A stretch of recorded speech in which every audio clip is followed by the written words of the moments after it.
Hi everyone. In this session we'll discuss the threat posed by API SSL vulnerabilities and how these can be prevented with the Form Sentry API Security Gateway. The most common security mechanism for APIs today is encryption of the communication tunnel between the source and destination. SSL or TLS is meant to provide peer-to-peer encryption so that only the sender and receiver can read the information sent between them.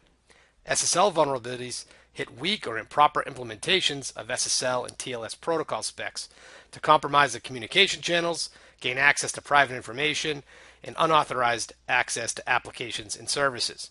There have been several high-profile SSL vulnerabilities published in the last few years. There are likely many more that have yet to be reported on. How is an SSL attack achieved?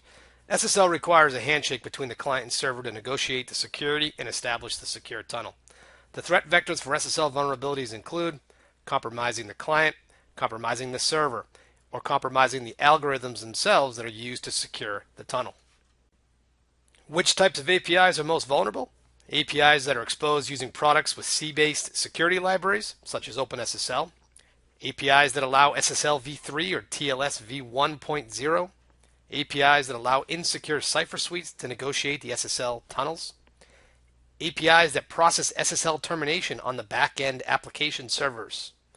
APIs that use weak key sizes, and APIs that do not enforce client authentication.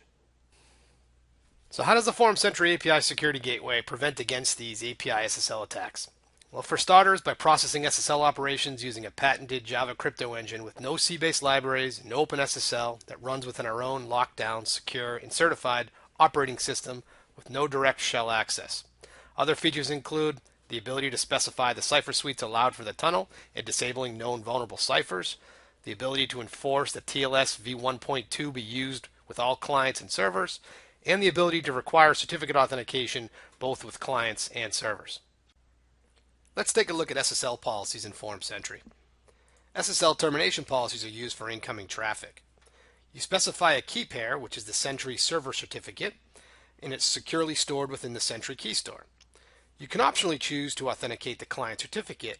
When you do so, you specify a signer group. The signer group contains the CA and intermediate certificates used to validate the client certificate. You can also specify your CRL policy here for certificate revocation check. After validation, you can optionally associate the subject DN of the certificate to a known user within an access control list defined in Sentry. This allows you to map the certificate to a known user in a known group to provide an authorization and also retrieve user attribute information for that user.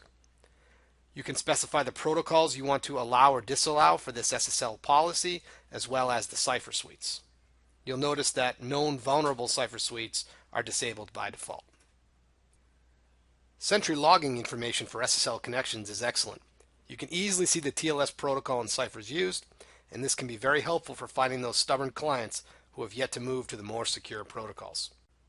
Please note that Form Sentry is available as a hardware appliance, virtual appliance for VMware, in the Amazon and Azure clouds, and as a single package install for Linux, Windows, or Solaris. That's all for now. Thank you very much for watching, and if you would like more information, please visit us at www.forumsys.com.